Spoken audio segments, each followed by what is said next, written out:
Is this why Belgium became such a focal point, such a breeding ground, what she describes?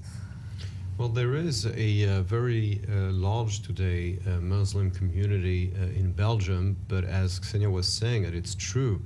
There also has been a massive funding of radical institutions by Saudi Arabia for the past 40 years.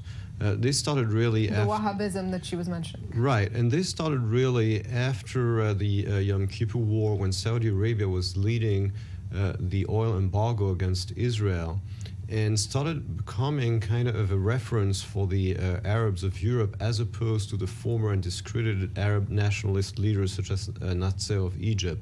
And Saudi Arabia started investing money in building mosques in Muslim schools and institutions. And you see the effect after 40 years of this radicalization in Europe.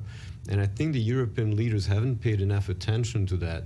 And today they see some of the results. Of course, not all European Muslims have radicalized, but enough of them have in order to create those terrible terrorist attacks. It's a really important route you point to that's not often discussed, that, as we know, all of these things are going back decades and decades. It didn't start last year, it didn't start 5 years ago, and it didn't start on September 11th.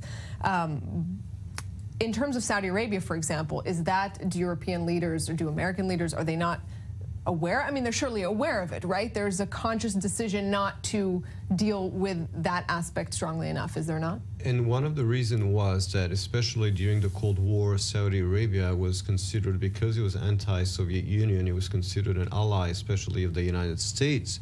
And therefore, the West didn't want too much to get on Saudi Arabia's case, or was looking the other way when Saudi Arabia was funding this radical Islam within Europe.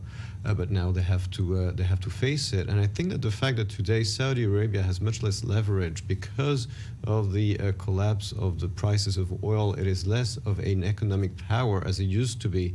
I think that now the West has an opportunity to really demand from Saudi Arabia to end this funding of radical Islam. Especially now that they've sort of bet on the Iranian horse and other fields, maybe now. Also, I mean, yes, I mean, that's also part of the story and of the wider picture, is that today there is a signed deal between the major powers and Iran.